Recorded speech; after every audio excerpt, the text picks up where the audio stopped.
So today we're going to be talking about what treatments to avoid during the summertime and how to stay safe if you are continuing your treatments. During the summer, you want to get ready and get that summer look, fresh, slim face, yes, snatched with that snatched jaw, the cheeks. So I'm sure you've all heard about lemon bottle. It's a very popular treatment that has come about, which is used for fat dissolving. However, this treatment is not FDA approved. Because we don't know what exactly is there, so we can have sepsis, we can have problems like literally necrosis. So if you was hoping to get that snatched jawline, please consider doing acrylics injections.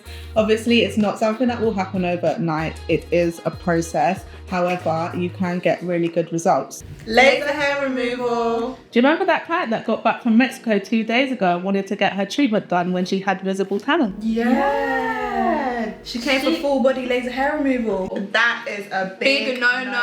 Also, please keep in mind that we do tell you guys these things for your safety. We don't turn away clients because we don't want to do your treatment or anything of the sort. It's literally all for your safety. So when we tell you these things, it is in your best interest. Okay, what would you recommend clients to do if they want to continue with their laser hair removal treatment?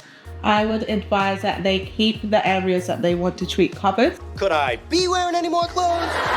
So that they're not exposed to the sun. So say for example, if you was treating your leg area during the summertime, I would advise you to avoid wearing skirts and shorts so that your legs aren't exposed, and just to keep wearing trousers throughout the day when you're out and about, even if that's just commuting to work. And always wear an SPF as well. Another important thing to mention is sun exposure is 15 minutes in direct sunlight. So that could even be walking from the station to work, wearing shorts and skirts. Also, sunbeds count as sun exposure. We could just say like how there's other ways to also protect your face throughout the day. Oh yeah. You can wear a cap on your head. What are those called? Is it literally just a cap?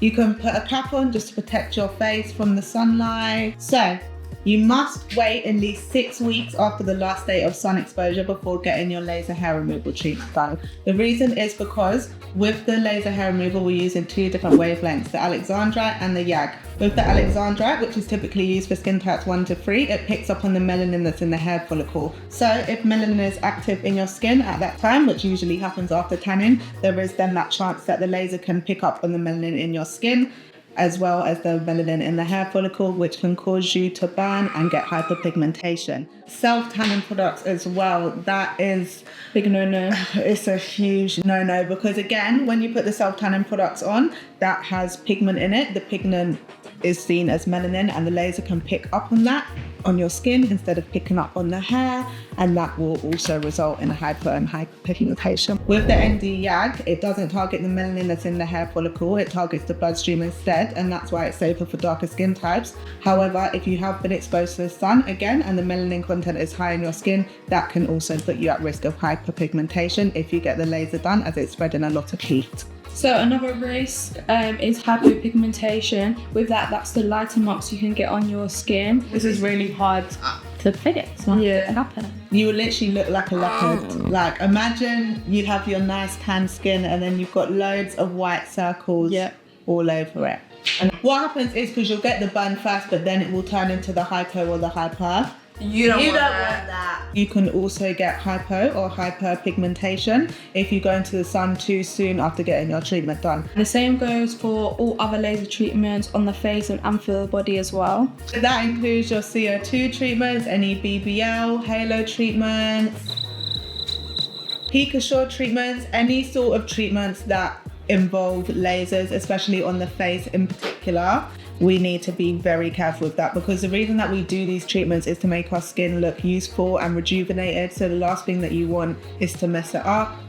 We can appreciate that you still want to get your beauty treatments done during the summer, and don't worry, there are still other treatments that you can get done. To be honest, a lot of skin treatments you can do with a tan, but just not burn, as long as you're not burnt. Yeah.